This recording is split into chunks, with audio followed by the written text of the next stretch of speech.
Service serve. 3, Not only 5. the fact that they're not synchronised as a pair, I do think that moving Du Jing as much as possible. There was a couple of rallies ago where she got stretched out wide at the back of the court and she really did struggle.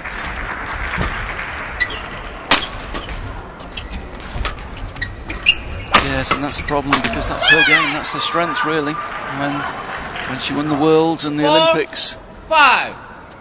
she was a pretty awesome prospect from the rear court.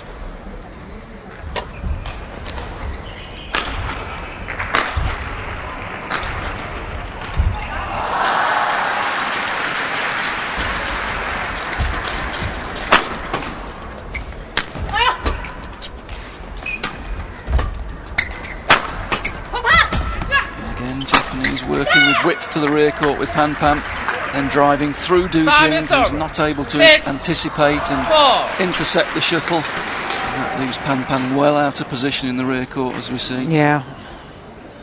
Good tactics.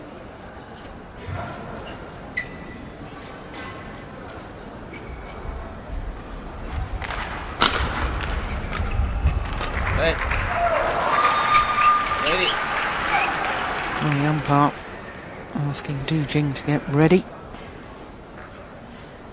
Probably feeling the pace of this match, the fact that she's been out with injury for so long.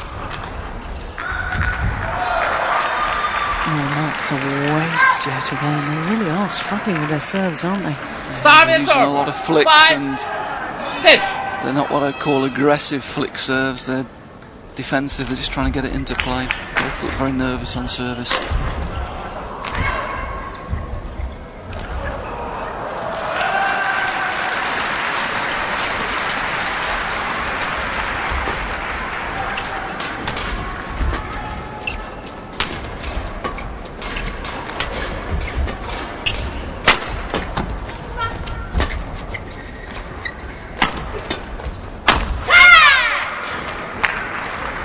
Do you see what I mean? She looked awkward as she played that final 7, smash, Du Jing. 5.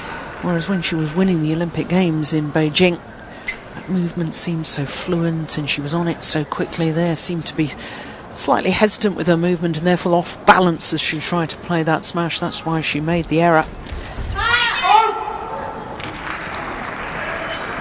8, 5.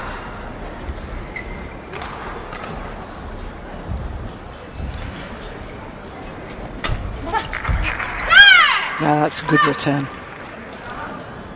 Very good. Service over. 6, 8.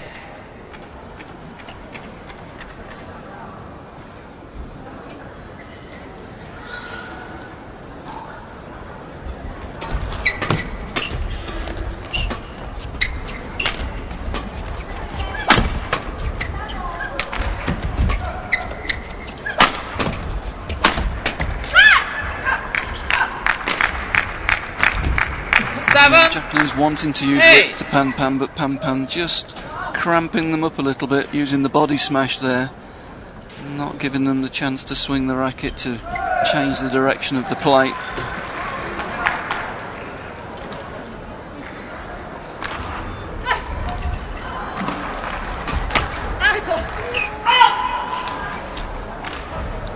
Service over.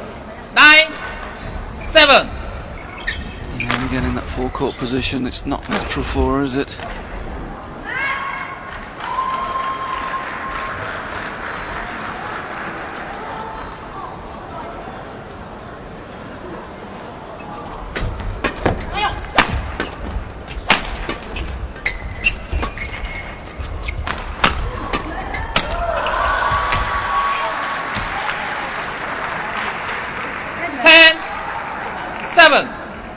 Little nod of approval there from Suetsuna towards her partner.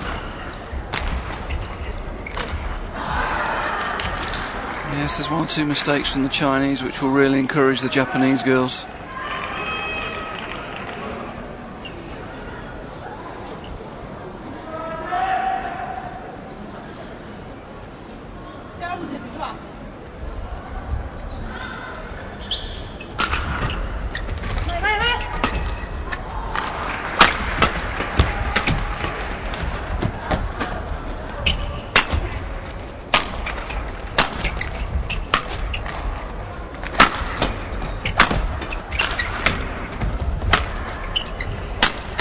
Oh, that's fantastic.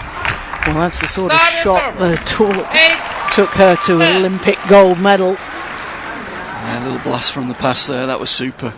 Setting it up, 2 good straight smashes, drawing the 2 Japanese girls over towards the straight. There we see the Japanese moving. Here they're moving across the court to defend the straight. Seeing the space well.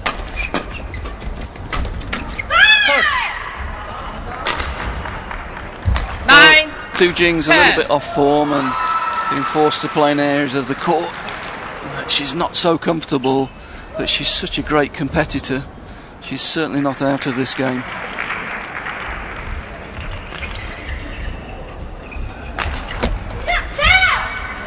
It's a good return. Very good. Service over. That means 11. that the Japanese 9. pair have the advantage as Interval. they change ends. Change. And Yeah, and we saw, I think, there that short, quick return down to the side of the court. Du Jing really struggling to push off and put weight quickly over that right knee. She looked very awkward trying to get down quickly to the side of the court there. Just illustrating your point, Jill.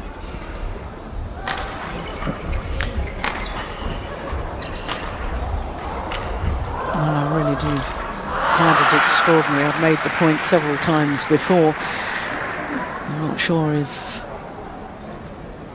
you could see the 2 Japanese coaches working away. Now they're communicating with Pause both break, players, 20 with seconds. Park Jimong pause for the 20 just making the seconds. comment. But initially, the 2 coaches were talking to the individual players independently.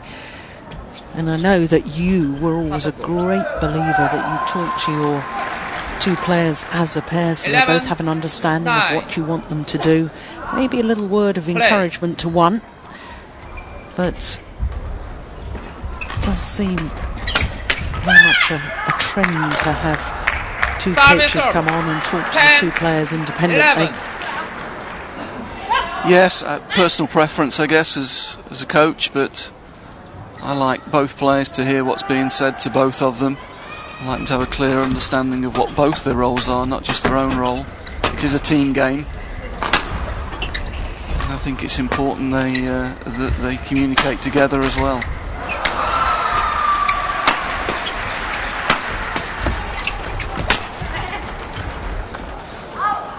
That's always going to go along from this end, I'm afraid. Service over. 12. 10.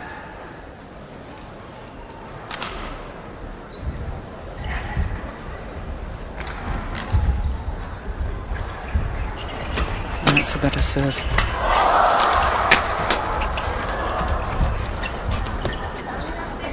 Wide. There's a real chance. Service over. 11. 12. And again, it's classic Du Jing, really. I mean, we've been talking a lot about the shortcomings and the problems they've got as a combination. And what's the score? They're only 1 point down.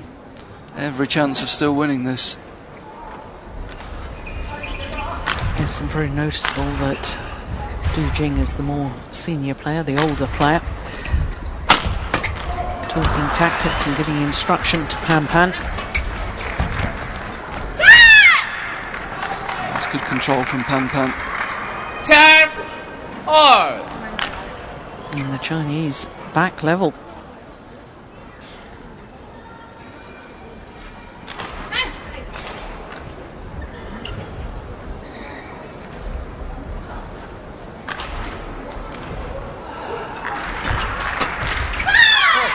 Yeah, that's good. Flat shot, fast over the net from Du Jing.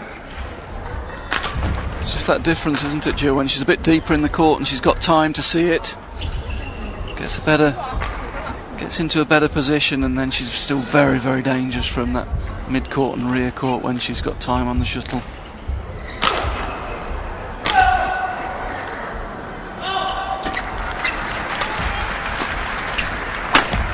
Oh my goodness. How did she 14, find that angle? 12. That's absolutely brilliant. Power and placement. Well, she's made 1 or 2 mistakes in this third game, Du Jing, but she's hit a lot more winners. She's really trying to take the play away from the Japanese here.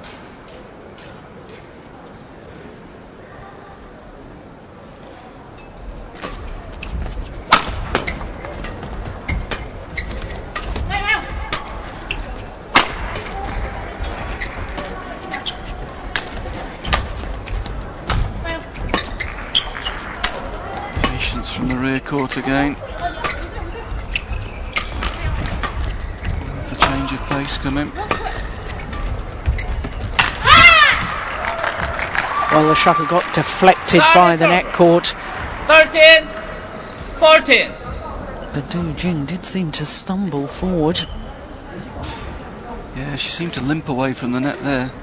She's certainly favouring one leg at the moment. Arm strapped as well.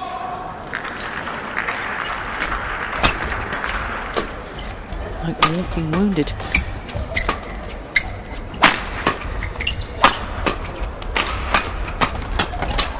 That was a good interception. Yeah, set up the rally. Service over. Yeah, makes such a 15, difference there. 13. Du Jing able to cut the shuttle off in the front court. That means Pan can move up the court. Here the interception, that means Pan's coming forward. She's got time for the next shuttle. Uses it to good effect. 206.